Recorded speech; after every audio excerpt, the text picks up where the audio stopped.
Between the Covers, the show for readers and writers and lovers of books. I'm Stephanie, and I'm a publisher at Red Penguin Books. At Red Penguin Books, we publish books of all types and genres. So whether you have a manuscript all ready to go, a book maybe still in your head or your heart, or 300 pieces of loose leaf shoved in a drawer. And yes, we did accept a couple of manuscripts this year that arrived in a big box full of loose leaf.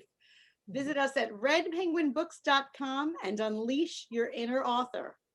I am so ecstatic today to be joined by three authors who have most certainly unleashed themselves.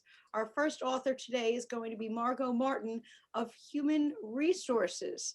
In Human Resources, this novel delves into the reality of life inside a major market TV studio in LA during the 1990s.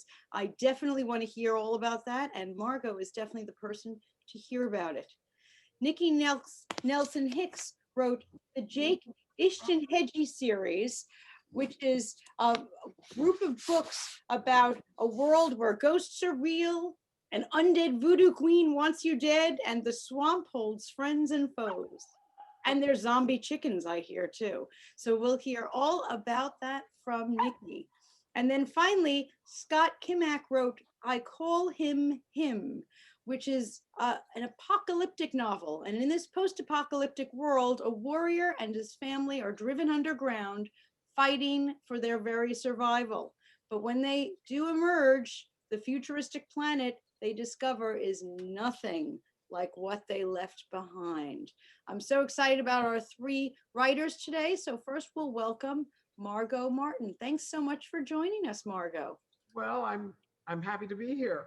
Oh. You know, I just wanted to say, if you hear a noise, it's this girl. Oh. She's a new little rescue, and she's like a Velcro. I can't do anything without her. She won't let me escape, for a minute to myself. Well, I'm glad you said that, because if you see a cat walk across the screen. I have 7 dogs, but this one is like, okay, I'm not leaving your side. She had a terrible situation, and so I'm trying to get her past all that. Oh, you take rescues. Yeah, they're all rescues. Wow, that's fantastic. I have a lot of space here, and they're happy here. Oh, that's fantastic. That's fantastic. So you're in California now? Yes. I know the novel is set in LA, and you're a California girl through and through, huh? No. I was born in the South. Oh. I was born in South Carolina, and I grew up in Europe. My father was air attaché, and so I had that whole experience. And then I got into broadcasting, and that's why I set the book in broadcasting, because I definitely know it inside and out. And broadcasting is a very, especially back in that era and before, an industry run by archetypes. These archetypal characters, mostly men, especially back then, all men. And I was the first female mini things in some of the big networks like NBC and RKO and Group W and that kind of thing. And so when I sat down to write this book, when I was leaving broadcasting, I said, I'm done. 35 years is enough. I wanted to capture what it was like, and what it was like with the archetype characters. No. And I have to take her somewhere else. Stick on television, it's fine. And so I just decided I need to get this down. That was 25 years ago. I just wrote this book straight out of my head because I was so infused with so many characters, and I wanted to get their voices down. Each character in the book is very distinguished from the other characters, and I wanted to get them down. And I thought, while it's fresh, I don't want to forget the nuance of what this industry is like. So I got it all down, and I forgot about it because I was so busy. I was launching a global business. I completely forgot that I did the book. Wow. Okay. 25 years later, I was rummaging around in my drawer looking for something else, and it was at the bottom of the drawer. I wrote it on the early Mac, the very first Mac that came out in 1994 and 95. And I picked it up and said, oh my God, I haven't looked at this in 25 years. And I never had time to really proof it, edit it, look for an agent, all that stuff. And I thought, well, I'm going to sit down and read this right now. And I went back in my bedroom, clicked on the light and read it from cover to cover in one sitting and said, oh my God, this is pretty damn good. And so, so I said, well, it needs a few more chapters and it needs a little more of this and it needs a little more of that. So I began this odyssey of completing this novel 25 years after I wrote down the storyline, the archetypes, what it was like, what the sports stars were like, because I dealt with a lot of sports stars because the stations that I was in leadership positions, we carried sports. And because sports is a very big part of the novel, and one of the main characters is a Black center fielder on the LA Dodgers who gets in a love triangle with a girl who's a beautiful reporter in the TV station, and she's having a clandestine affair with the late news anchor. It got so complicated and juicy, and I needed to really spend some time on sports, spend some time in the stations, spend some time in the news department, so that people, when they read it, they realize when you're in these big stations of 200, 250 people, it's like a city. You know, there's every kind of person there. They've all got their own agendas. They are all driven by, you know, wanting to control things, wanting to have power, you know, wanting to one up the next person. And so I put because I've worked for a few of them, very big archetypal, very dark character, charming on the outside. You kind of love him in the beginning of the book. He's funny, he's glib. But at the time that I came up in broadcasting, I think that what people don't realize is it was a man's business. And women started breaking in certain departments, but especially in sales and late news anchors, there just were no women. You know, women just didn't start coming in strong until around that time. And there was a lot of resentment in the males that had been the power brokers in broadcasting, where whole sales departments were nothing but men and the secretaries or assistants were women. And so I wanted to capture what that was like when you know, suddenly there's a very bright, beautiful woman. The men would react to women that would come in that really had something going on and were really beautiful. They saw those women not as, wow, this is going to be a powerful executive, or this is going to be a powerful reporter, or she might become the late news anchor. No, they thought, who's going to get her in bed first? It became gamesmanship 101. And so to get all that captured and to have this archetypal general manager who wants to keep control over everybody find out that things are going on in his station that he doesn't know about, and it threatens the rights to the Dodgers broadcast, which are a big moneymaker, you know, he gets a little crazy and the story starts to spin out of control. And it's a very dramatic story. It's a very, very tragic story about abuse of power. And I think all of us have been watching a whole lot of abuse of power on TV. And, you know, it didn't just start 4 years ago. Abuse of power has been around for a long time. And the power has been around for centuries. it's been around for centuries. And it's going to be around for centuries. So this is a story about abuse of power. Wow. And it's a story about archetypal characters that, you know, we've all known, we've all experienced, and you. There's our friend again. Wild bunch are losing their minds. Margot, you are the first person. Hold on 1 second, honey. Hold on. Okay. Margot is absolutely the first person I've ever had on the show who started writing a book, wrote the entire manuscript, left in a drawer, and found it after 30 years. I mean, amazing. It kind of is. Here's our takeaway from this: spring cleaning. Everyone, go through your drawers. You don't know what you'll find. Those drawers. Well, it was rough, but it had captured the nuance of what that was like. I'm Mhm. sure, but still, what a find in your drawer. It was like finding I don't know, it was kind of special. And I have to say that, it was in rough shape because I did it in one pass. Right. I just wrote it and That's the thought, best when way. I have time, because Yeah. after I left broadcasting, I started a global business, and I was on planes all the time. And I actually wrote a lot of it on planes and in hotel rooms and all of that. And so when I picked it up, I thought, oh my God, there's so much more that needs to be done, and so that started that odyssey. But I think it's a pretty damn good read. Well, that's so much fun. And Yeah. I love what you're saying here. A couple of takeaways for writers. One is, I think what you're describing is process. Get it out.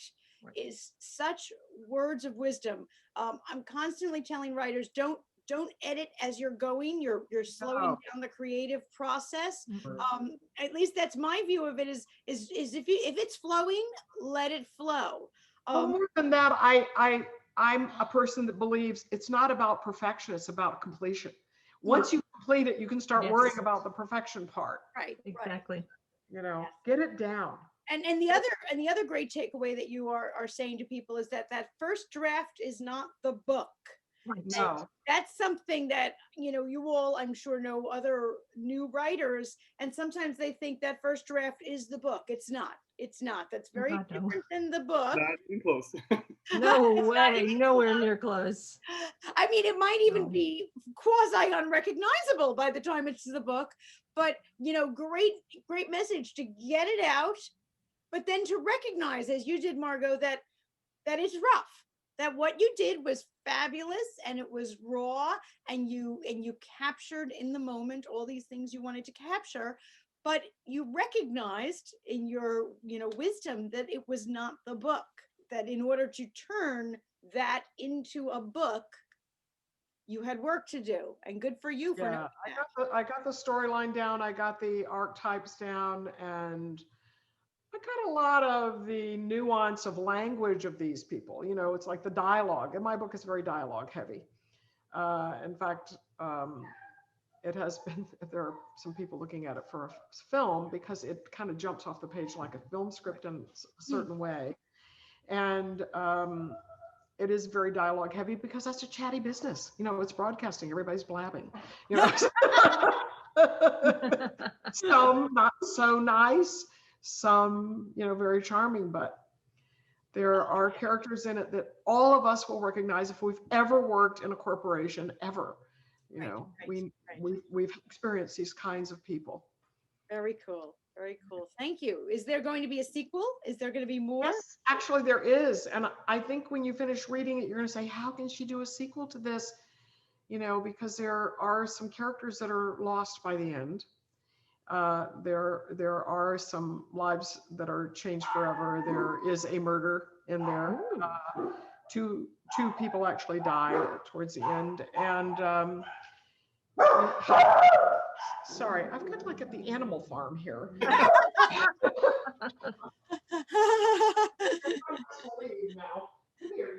Boy, and I thought my cat was going to be the most annoying. No, that's what you get for taking in a whole house of rescues. Good Oh for my you. God, it's Thank like you for doing that. it's like That's wonderful. Crazyville here. That's But I like living in chaos. So the sequel is in process, or where are we in that process? Well, I have a book of poems coming out first that I have to finish editing. They're already written.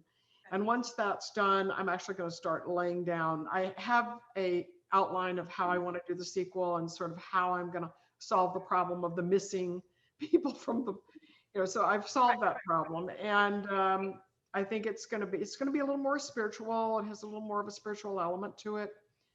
I'm a big believer in reincarnation. And so I've laid in a little bit of that into the story. And so I think people will really respond to it. Sounds great. I wrote this one in the voice of a man. Okay. And I find it interesting that one of the I've forgotten your name, but the girl the woman in Tennessee. Oh, Nikki, yes. Nikki, is also you're writing as a man, aren't you? Just Jake is a man in this particular Yeah. series. Yeah, he's male. Yeah, I think you have to be really brave as a female to write in the voice of a man. And and I also actually believe that comes from we've been men before. We understand men. We've I'm been a men. very male energy. I've been told this. I'm a very male energy. So. Me too. Oh, My okay. sons, but my sons don't call me mom. They call me General Patton.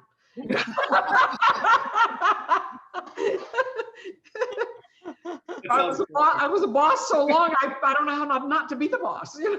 So. That's hilarious. That is just absolutely hilarious.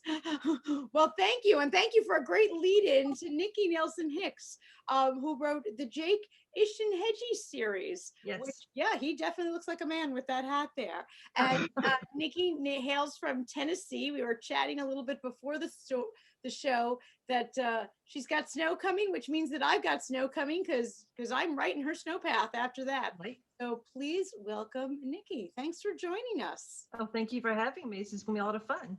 Absolutely. So tell us a little bit about how Jake Istenhegyi came to be and the series. So the whole story got started as kind of a challenge. I was at a convention, and a publisher there was starting a anthology, and the whole point of the anthology, and I suspect there's a lot of alcohol involved in creating this anthology, was you had to write a pulp noir story, but there had to be chickens involved, and it was going to be called Poultry Pulp. So he asked me, "Would you do it?" And I'm like, "Yeah, sure, why not? I'll give it a go." Like 2,000, 3,000 words, I mean, really short story, nothing to it. So that's cool. But for a while, I've had Jake Istenhegyi, that's the character in my brain for a long time. I lived in Budapest for a while, and my kids went to a school on Istenhegyi Ut, and we used to think Istenhegyi, what a great name, Jake Istenhegyi. It was just a character in my head. I thought, okay, this is the story I'm going to do with Jake. I'm going to make Jake into the Poultry Pulp story. So I set it in New Orleans, 1930s, and because I like horror and occult themes, I've got voodoo, and I've got these zombie chickens, which kind of became the running joke of the Jake stories, is the zombie chickens. And that's how I got started. I submitted the story, and like a lot of things in small presses, the anthology never came to pass.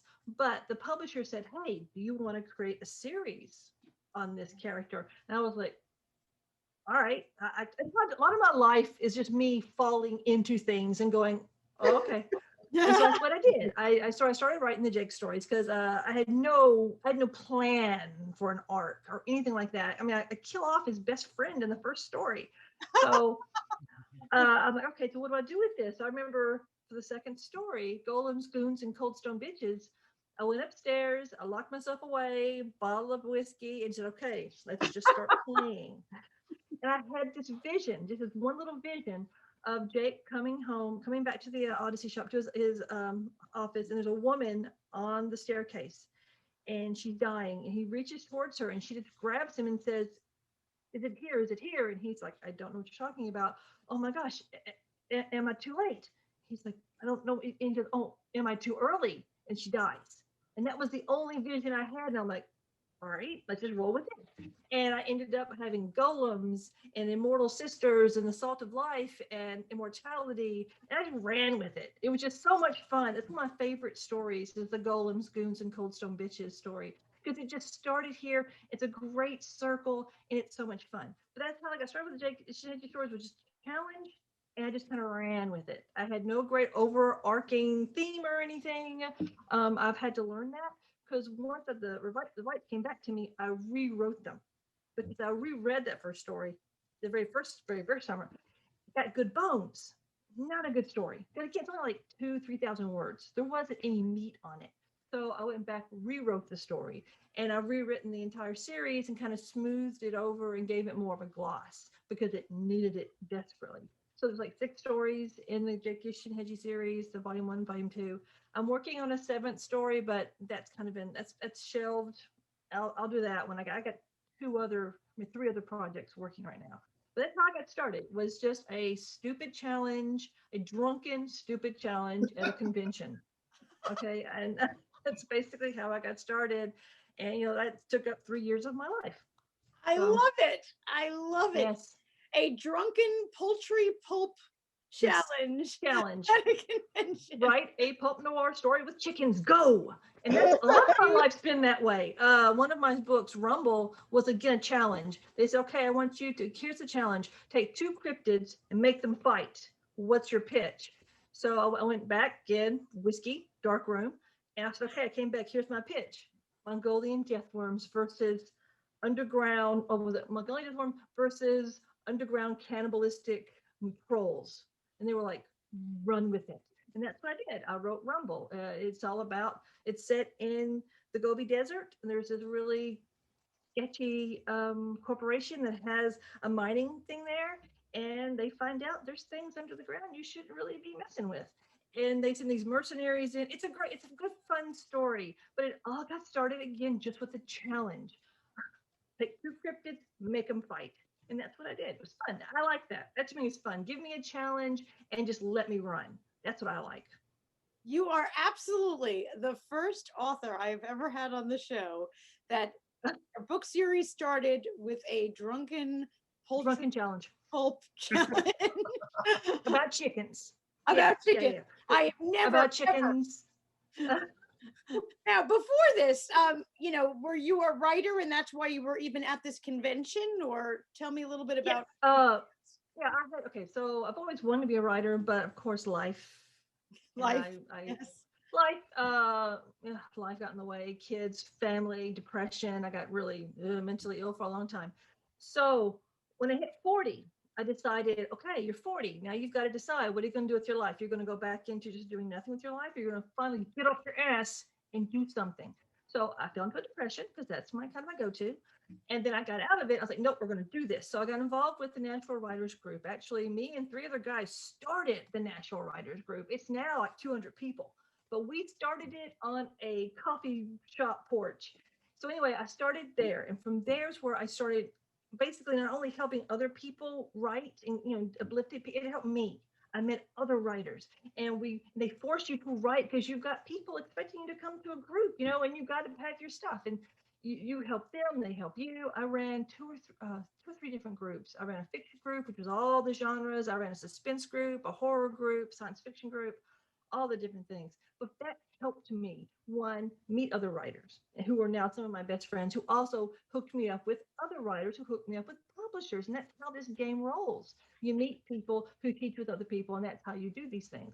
So anyway, yes, I've always wanted to be, and it wasn't until, like I said, I hit my 40s and I decided I got to do something with this.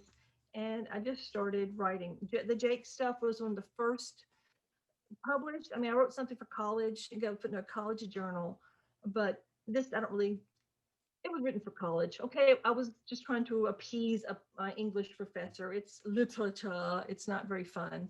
So I like fun. All my stuff, I quote myself as being cheap, quick, and weird. That's what I am. All my stuff is just really fast-paced, monsters, murders, ghosts, just fun stuff. I don't get very, well, some of my stuff kind of gets a little deep, but I try not to. I have fun. I tell people I write to distract. I write to entertain. I'm that person that gives you something to do when you're on the bus, you're on the toilet, or if you're waiting for your doctor's appointment. That's what I write. My biggest so far compliment I've ever gotten was a person who wrote me to tell me she was on the bus driving, coming home from work, and she was reading my Sherlock Holmes and the Shrieking Pets, and she was reading it, and she got so engrossed in the story, she missed her stop. They had to go all the way back to go back home. And I was like, that to me, and that's all I'm here for, is just to, if I can make you forget where you are for 30 minutes, awesome, man. I win. Thank you very much. You are also the first writer who's also ever said that I write for people to read on the toilet. That's well, you know the reading is on the toilet. I know that. I actually use that analogy, and I say to people that, if someone gets your book, that's fine, but if your book makes it into the bathroom, you have got them. Yeah. I mean, next to the bed's fine, but they fall asleep. But on the toilet, and you make it so they lose feelings in their legs. Yeah. Got them. You win. Good job. Hey, good job. Well done. Yes. Absolutely. So I have just a couple of your books up here. How many books have you written? I've really done 7 or 8. I mean, it's not like but just a bunch of 7 or 8 of them. Stone Baby just came out this week. It's an anthology of horror. Yeah, this came out. Stone Baby just came out this week. It's a anthology of horror stories. Okay. I wrote this story for another anthology, and that publisher went crazy. He disappeared. I'm not even joking. True story. He went crazy and disappeared because everybody who's in the anthology came to me asking. I'm like, I'm not the publisher, guys. Oh my gosh. So anyway, so I had Stone Baby, which was for that anthology. Anyway, a friend of mine about a month ago said, "Hey, when are you going to publish Stone Baby? Because I really love that story." And I'm like, "Yeah, I hadn't really thought about it." And then my marketing guy's like, "You need to get something new out." I'm like, "Crap." So I got all my horror stuff that I've got laying around. A couple of things in there have been published and other things, but I've got the rights back. And I decided to put them all into Stone Baby. And so that's my thing I did this week was getting Stone Baby. I'm very happy with it. My daughter she's a graphic designer, and she did my cover for me. Fantastic. It's great to have an artist in the house. Yes, who it owes me is. her life. Okay, so I don't have to pay her too much because she owes me life. So I gave you life. You can make me a cover. So, yeah. I'm going to use that line. I'm totally going to use that line. If you've got artists in your family, my God, she's also a great editor because she's very, very nitpicky. Oh, So nitpicky. I love that nitpicky. When it comes to editing, that's when you want all those nitpicky people in your life. I do. I mean, I have a lot of beta readers. I have a core of beta readers that I use, and some of them are writers, which are great because they read it with a writer's eye. Some are just readers, and they read the reader's eye. And they're the ones who send me back like, "Listen, you use this word 15 times," and I'm like, "Okay, fine." Or the grammar Nazis. The grammar Give me a Nazis. great grammar Nazi because I try my best, but you're always going to screw something up. That's perfection. I appreciate the grammar Nazis. They keep us honest. They keep us going and keep the grammar because grammar's hard and grammar is always fluctuating and grammar's hard. So grammar Nazis have and editors are the unspoken hero of the literary world. Oh my gosh, because you can have a piece of crap and they can really help you find the diamond in the piece of crap. And really, my Sherlock Holmes story, the editor for that is a guy in Norfolk. He lives in Norfolk. He's also a Holmesian. So he helped me turn that book into a Holmesian novel because I'm not. I am a modern, very sarcastic, modern American female. And he helped me keep it. I would send him chapters and he'd go, "No, Nicole, this is not Holmes. But it's funny. Nope, we can't. It's not Holmes." And that's the whole chapter gone. But it's really funny. It's got porn in it. Nope, not Holmes. Holmes doesn't have porn. It's funny. So he was great, but he was truly, if it wasn't for him, I don't think it would have been half as good a book as The Shrieking Pit is. That's great. And thank you for the huge shout out to editors. They are absolutely the heroes. You need all the editors, the line, the content, all the editors. If you're going to be an indie publisher, spend the money and get a really good editor. Don't just for the person who has an English degree doesn't mean they're a good editor. Yeah. I have oh my gosh. So no, spend the money, get a good editor who also one is really good at grammar and all that, but also understands the genre you're going for. Because if you're writing horror and you've got somebody who does, I don't know, like romance, no. They don't get it. They got to understand the genre, the voice that you're going for. So that's very important. I learned that when I was running the fiction groups. Okay, my fiction group had all the genres. We had horror, science fiction, we had literature, literary people. And it was really great to get them on one table because this guy who writes Americana is now being forced to this cyberpunk stuff. He's never heard it. And it's great to have these genres kind of mixed and get their opinion of it. It was great. It was a lot of fun. But yes, be careful what kind of editor you get because they got to know the voice. That's fabulous. And thank you so much for telling us about writers groups. I'm always encouraging people to get together and you formed one and you're running them and you're part of them and it's obviously a huge difference. Find a writers group. Of course, be careful. There are a lot of toxic people out there who want nothing more than to make you feel bad about yourself. And those people, cut them out. You don't need that. The person running the group should be cutting them out. I never put up with bullies. Bullies, you're out. No bullies in my groups. Because people who come to my group, usually they're newbies, they don't know what, they're scared. And it's very it's scary to show. This is my work. This is my baby. I want you to pick it on it and that stuff. So, Right, right. but be careful. But find a really great writers group. You will find some of the best friends you've ever had in your life. Oh, thank you. Thank you. Such great words of wisdom. Absolutely. Our next writer today is Scott Kimak, who wrote I Call Him Him. He is our apocalyptic writer for the day and will tell us a little bit about what happened when a warrior and his family are driven underground during a post-apocalyptic world. So please welcome Scott. Nice to have you here. Well, thanks for having me. I really appreciate it. This is very exciting. Oh, we're excited to have you here. Is this your first book? Yes, it is. Yes, it's part of a trilogy, though. The second book actually is finished and comes out in a couple months, and I'm writing the third book. I'm about 60% done with that one right now. Wow. Yeah, so I'm really excited. Well, for you and for all of our writers here, please keep us in mind when your next book comes out. Give me a call, join us back. We want to celebrate your wins and Okay. and Awesome. shout from the rooftops about them. So tell us a little bit about I Call Him Him. Where did it come from? If this is your first book, this is exciting. Well, this is kind of funny hearing Margot's story because my story is a little bit similar. I actually came up with this story 40 years ago when I was a teenager. And I started writing it. I don't have the original, copies. I don't know, remember, I think I just wrote the first few pages, but I had the skeleton in mind, for the trilogy. I'm big into the martial arts. I've been studying martial arts my entire life. And so I really idolized and looked up to my instructor. So I took the first few pages and I brought it to him and I said, hey, look what I wrote. Check this out. And he reads through it and he laughs at it.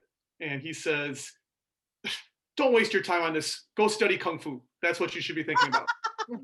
So that just broke my heart. Like, I was like, oh, okay. And I never tried to write again until 2 years ago. Wow. I'm a history teacher, so yeah, I've done, research papers and stuff like that. But as far as, creative writing, I never tried it again until, just 2 summers ago. And, having time off being a teacher in the summer, I said, just one day I was sitting there and I said, you know what, I'm going to try writing that story again that I started, when I was a kid. And I started writing it. And I just kept writing and writing, and I wrote like all day until my fingers were numb. And then I brought it to my wife, and I say, "Hey, what do you think?" And my wife is like the toughest critic in the world. She'll tell you, she's not gonna put any sugar on anything. She's gonna say, "This is garbage," And she read it, and like she was crying, and I knew I'd done something good. Then I was like, oh wow, maybe I can actually write. And so that's where it kind of started, and ever since then I've just been obsessed with writing over the last 2 years, and I'm just, whenever I can, any of my spare time, I'm writing and writing all the time, to tell this tale. Oh, I am So so excited for you with that, and huge takeaway. Nikki, you mentioned being careful who you show your stuff to in groups. Yes, be very toxic. And some people are toxic. Scott, 40 years, he didn't, or however many years, didn't touch that because of one comment. One person. Yeah, one person messed it up.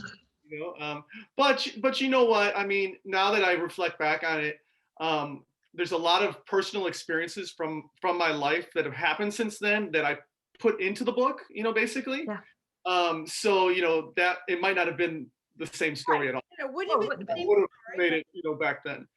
So, but yeah, basically what the story's about is there's been a nuclear war. Pretty much the world has pretty much just been destroyed, and this man and his family survive. And then after, years later, when they try to come back and, start over and reestablish the world, they find that the world has just been taken over by this evil presence, controlled by this like demon race. And that any of, that humankind, what remain, survived, that they are being enslaved and imprisoned. It's a very dark and gritty tale. I wanted to, to make it that way. I guess I've had some people say it's a little bit, got similarities to you've read the book The Road. Oh yeah. And also, like they said, it's like The Road, The Book of Eli, that movie, and The Punisher. Kind of put together. Cool. Yeah, my character, the reason it has such a strange name, I call him, is because he doesn't speak and nobody really knows who he is. So they just refer to him, oh yeah, that's him over there. And so he's this dark character who's badass in martial arts, of course, with my martial arts background. So and his family, you find this out right away in the beginning. His family gets murdered, and so he just flips and he basically goes insane and loses his mind, and just his whole thing is just to hunt down and kill these people that did it, that hurt his family. And so it's this quest for revenge, and that's all he can think about. And he just becomes basically a killing machine. I mean, that's all he is. But along the way, he ends up meeting this little girl, and this little girl, and I don't want to say too much about her, but there's something very special about her. And so then it kind of becomes the story of, is he saving her, or is she the one that's trying to save him from like slipping into darkness? Because has he gone so far that he can't come back from it? Oh, Okay. okay. And so it becomes this very touching story also. So yeah, there's all this martial arts and violence and all this, but there's also this touching relationship between him and this little girl along the way. Kind of like Lone Wolf and Cub kind of thing. Yeah, kind of something like that. So yeah, yeah, it's been a super fun experience. And the book is a little bit, I would say it's kind of multi-genre. Yeah, it's post-apocalyptic, but has elements of horror in it, and a lot of suspense, because you're trying to actually figure out who this person is, him, because you don't really know who he is. And that's kind of there's clues along the way, and so people, as they're reading it, they're like, oh yeah, okay, I figured it out, halfway through, and then other people like don't figure it out till the very last line of the book, so yeah, so it's kind of got that suspense, mystery element to it also, and tons of action. And it's just I wanted to really I guess shock people, so I kind of want them to feel like they're on a roller coaster ride, that they're just they're gonna cry, they're gonna be upset, they're gonna be angry, they're gonna be shocked, that have all these emotions just like going through them. And most of my readers, that's how they've responded, that they've said that, they just they couldn't put it down, that Right. I've had people that have just read it straight through. It's not a real long book, and I've actually had people that said that they've just read it straight through, that they read like all day and night and just couldn't stop. So That's great. Too? what's that? I'm sorry, I didn't hear you. What was that? So Scott, tell me about your writing. You said you've been writing nonstop ever since this started. Yeah, well, whenever I can. I'm very busy because I'm a school teacher, and then I also teach martial arts at night. Wow. So I don't have a lot of time to write, but whenever I can, if it's during lunch break or if it's on the weekends, I would say I probably could get the most work done during the summer, because I'm off in the summer, at least for teaching high school. So that's probably when I find the most time to write. But whenever I can, yeah, and I'm just constantly thinking about it all the time too. Yeah. Got little notes, and so forth. But yeah, I'm pretty much of a pantser too. I have like a skeleton of the story, but then as I'm writing it, it just kind of takes hold of me, and I become the characters, and so then it just will take me in different directions and so forth, and I'll come up with new ideas and new things just as I'm going along. So, but it's yeah, it's really been a great adventure, and I'm glad that I picked up the pen again. Yeah. Fantastic. Tell me something. Have your students read your book? Oh yes. Well. Oh wait. I guess here's the thing though. I mean, it's rated R. I mean, there's profanity in it, and there's some a lot of violence and so forth. So my students shouldn't be reading it. Oh, for high school, they got it. Yeah. But they have been, yeah, so I tell them, no, you shouldn't be reading it. And they're like, yeah, sir, whatever. Yeah. We watch Game of Thrones. We've seen it all. Say yeah. Well, yeah, High nowadays schoolers. teenagers have seen more than I have, so really it's okay. Yeah. And it is fiction. You know, it's funny, Margot, when you were talking about your book, I was wondering, I know yours is a novel, but you lived it. Were you, you know, Oh, I mean, there's a lot of, it's a fiction story.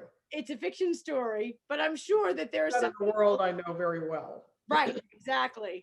Like, oh, wonder who she's talking about there. There's been a lot of that, and it also is, in fact, some of the reviews have said a wild and emotional ride. People have cried over this book, and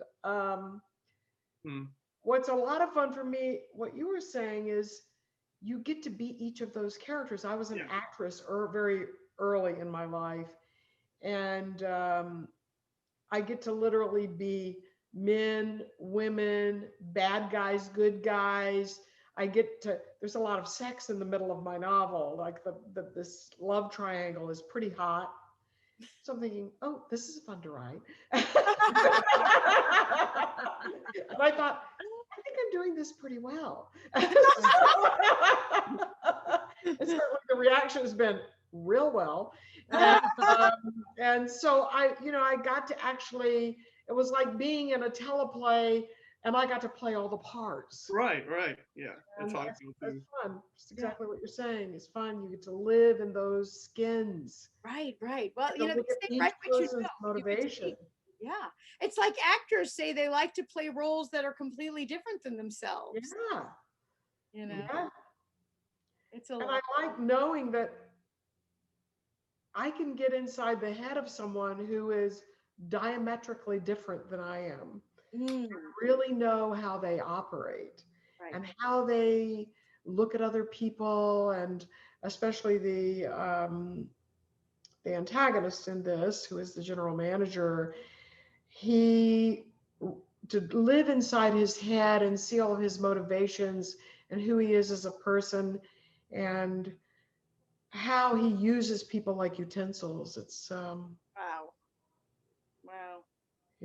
and the love story, it spins pretty much out of control. And whenever you're in a love triangle, I've been in a few, there is that aspect of everything is out of control. They usually don't have happy endings. It gets really messy, and no good is going to come of this. Exactly. Well, all three of you are working on or have already finished up a next book in this. So I'm glad to see that the writing continues on. Did you do anything differently when you write a second book as of your first book? Did you learn some techniques and say, oh, I'm going to write in the morning, I'm going to write at night, I'm going to write first and edit, like something that maybe our viewers can use as a takeaway, lessons learned after the first time through the fence there. Scott, how about you? You wrote the first one. I know the second one and the third one are in process. Anything different? You even mentioned being a pantser. Still a pantser? Yeah, no, I'm still a pantser. I think I've just learned to write better. As I've gone along, I just as I look back and reflect back, I just think, I'm becoming a better writer the more I write. So I guess that would be my advice to writers, is just keep writing, because you're, even if you get negative reviews or something like that, if you just keep writing, you're going to get better and better at it. So No, you're absolutely right. Just keep moving forward. Nikki, how about you? You've got a bunch of books under your belt. Any changes in your methods or anything as you go? Much more focusing, learning how to really focus. Because for me, again, I've got family and day job and all that. I have to let people know, okay, mommy's going dark for a while. And luckily my family understands, don't mess with mommy right now. She has to go kill a few people. So mommy's going to be a little bit busy. Okay.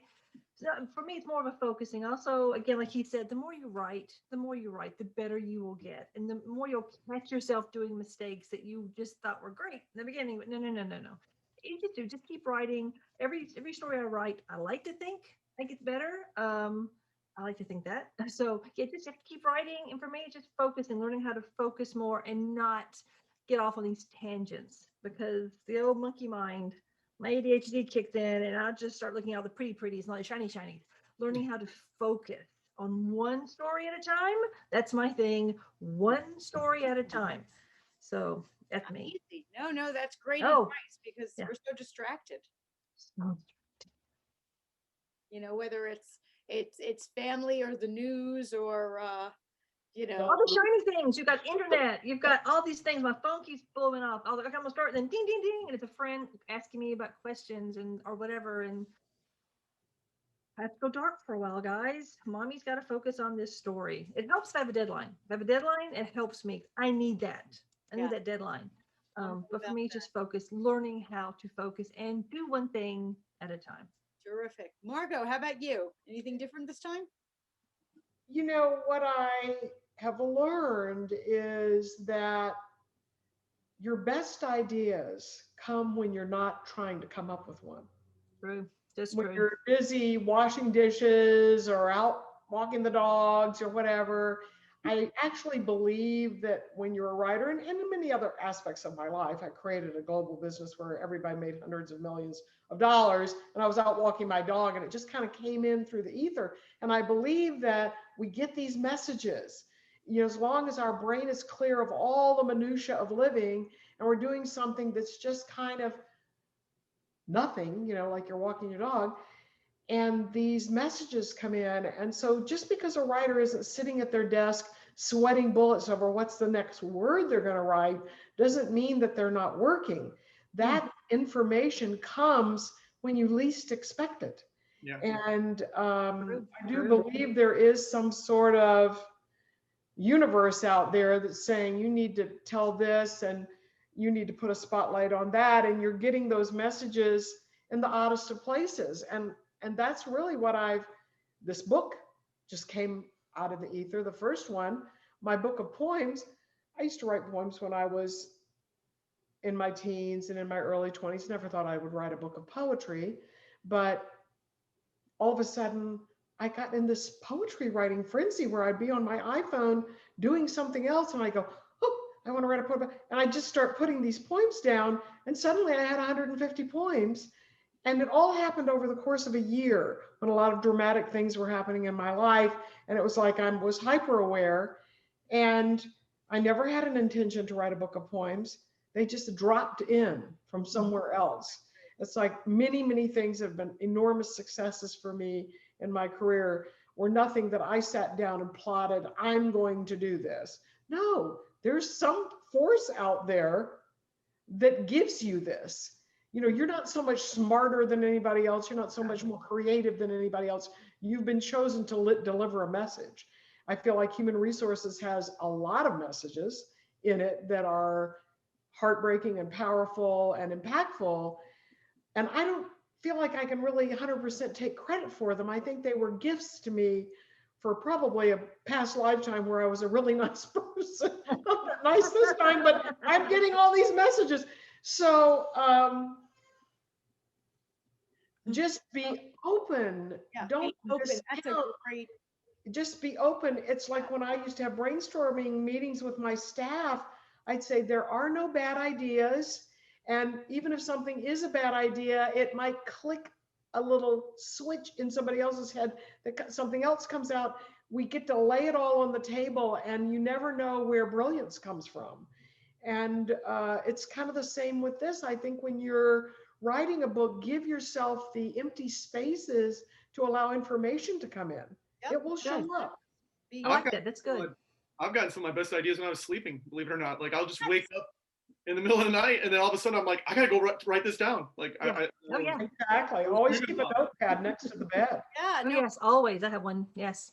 yeah, being open to the ideas, making sure that you prioritize your writing, like you were saying, Nikki, that this is, you need to make time. This is your thing. Sometimes it comes when you're not expecting, like washing dishes, and sometimes you have to leave the dishes there and go do something. Yes. If that's when it comes, because it is a gift when it comes, and you just need to be open to it when it does. Yeah, that's the magic. That's where the magic comes in. Yeah, that's so fantastic. Tell me a little bit about each of your books. Just kind of describe your ideal reader. So who out there, Margot, who out there would want to be reading human resources? If you could say. Well, that's a great question. Because there are a lot of male bonding rituals, a lot of jock talk, sports, there is a huge male audience that would, and a lot of bad boy behavior. Um, Back when I came up in broadcasting, certainly there was a lot of ivory tower racism and sexism. It still goes on. We've had some big titans fall recently from all that kind of bad behavior. And there's a lot of bad behavior in this book wrapped around hard partying, all male bonding rituals at strip clubs and every other damn thing. So you men who have been bad boys, which many of them are, I happen to raise two of them. They'll, when my sons read this book, and I was quite nervous about my sons reading the book, and they were like, "Oh my God, Mom, I've done that. Oh my God, Mom, I've done that." And then my younger son called me and said, "Oh my God, Mom, those sex scenes were so realistic. Have you done that?" And I said, "How do you think you got here, Nick?" But the men have really enjoyed it, and women are absolutely besotted with the unfolding of this love triangle, because it is a very filled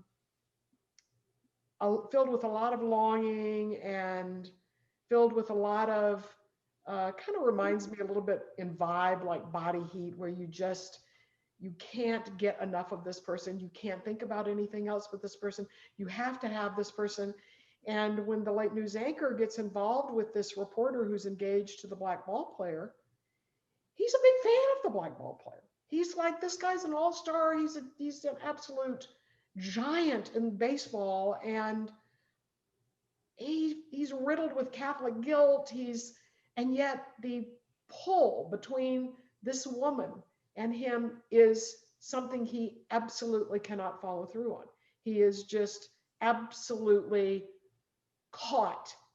He's got the hook in him, and he just can't let go. And so, many of us have had those kinds of relationships, and there's a visceral feeling to it, like, oh my God, oh my God.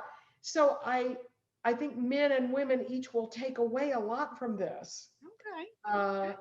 It's kind of like a high-end romance novel in the middle, and then all this bad partying, sort of like a Wolf of Wall Street in the beginning, and that kind of thing. So there's a lot going on. It's got a lot going on. Yeah. Nikki, tell me a little bit about whether it's your ideal reader or who would enjoy your book most. What are you thinking? Okay, I was once told that the Jake stories reminded him a lot of the Harry Dresden stories done by Jim Butcher. Mm-hmm. I think the person who would like the Jake Istenhegyi stuff wants a book, wants a story that can take them out of their head for a while, take them out of their lives, and go on a really fun action adventure kind of just fun detective story with in 1930s New Orleans, and you've got all kinds of weird magical realism, and you've got these weird things happening in the background. It's a lot of fun. It's a popcorn theater, and basically for anyone who wants just to shut off their brain for a few minutes and go have fun in the 1930s and the New Orleans Bayou. Oh, well, I love New Orleans. That's for sure.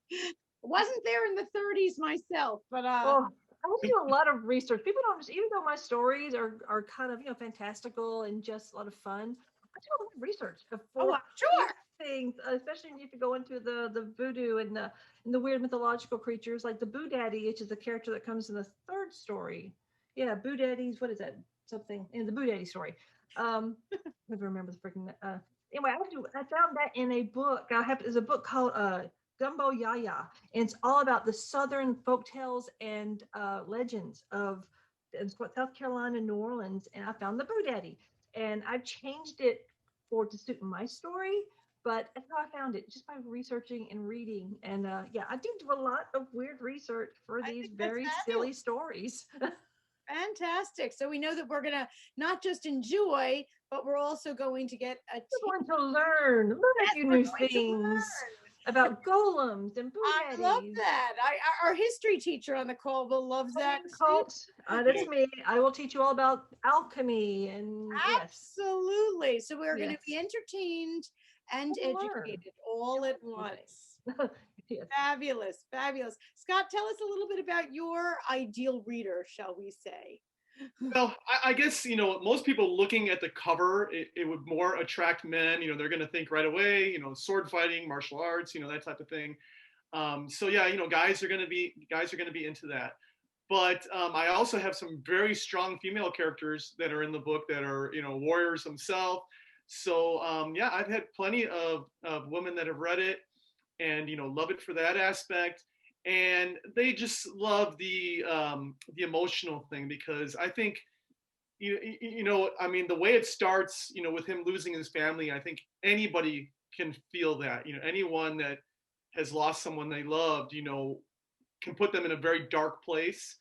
And where maybe they think, wow, maybe I could become like him, like that character, and want revenge. And how far would it go though? Would I lose myself into it and not be able to come back to my former life? Mm-hmm. So Go dark side. yeah, take Yeah, you to I'm just gonna go dark side. Yeah.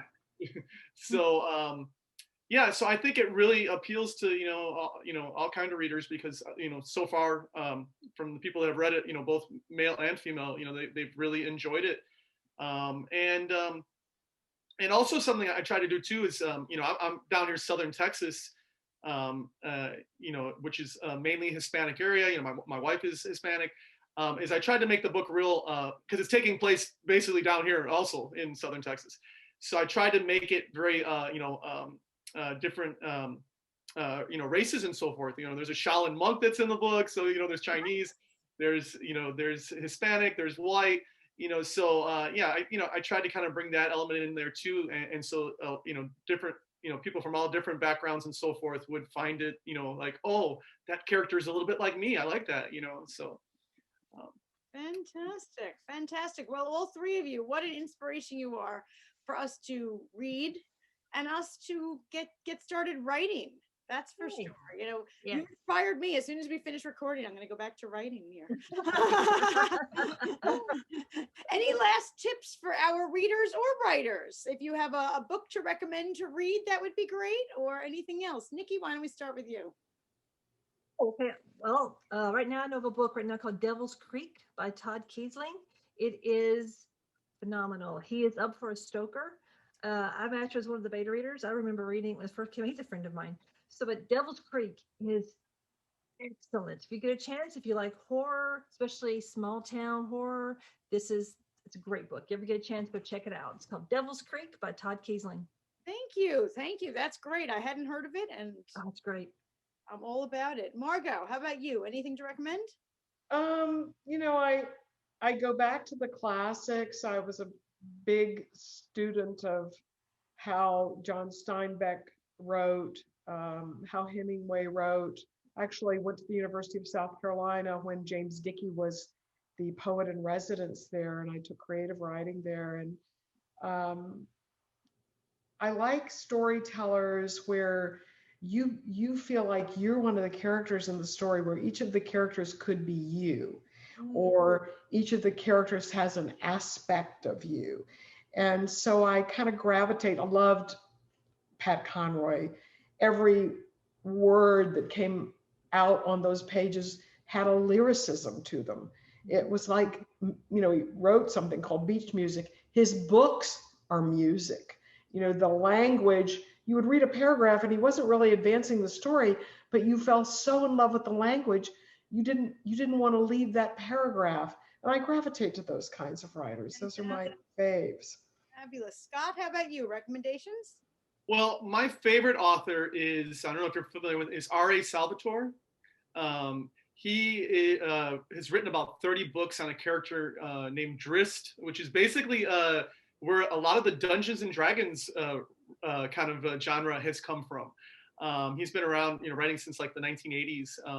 But yeah, his, all the books are great, but I think he is, for myself, because I love action and fighting, he is just so good at writing battle scenes that I just try to, see if I can reach that level. But he is so good at writing battle scenes. And then also he brings the whole, racism thing into it, because this character is a dark elf, and he is always like, people look at him as something evil because of the color of his skin, and he has, through the books has shown that like he's one of the dark elves that's actually good, and so he has to try to be accepted in society by other races and so forth. So he really does a great play on, on racism, and yeah, I just really enjoy his books. I think they're excellent. Fantastic. Thank you so much. Thank you, all of you. You've been great. For our viewers out there, you got a whole lot of great recommendations. First, our authors, all their books, and a recommendation to start writing yourself. So thanks to our authors, and I do hope they're going to come back for their second, third, fifth, seventh, whatever book they're up to next. And thanks for joining us on Between the Covers. Take care. Thanks for joining us on Between the Covers. I hope you enjoyed the show. If you're an author who would be interested in appearing on our show, or perhaps you're a member of a book club, we do host book clubs as well, please visit betweenthecoverstv.com. By the way, at betweenthecoverstv.com, you can watch past episodes in addition to learning more about our authors and guests. So sign up there if you would like to be a guest on the show yourself. And if you have some books that you would like to get written or published, visit redpenguinbooks.com. Thanks so much for joining us.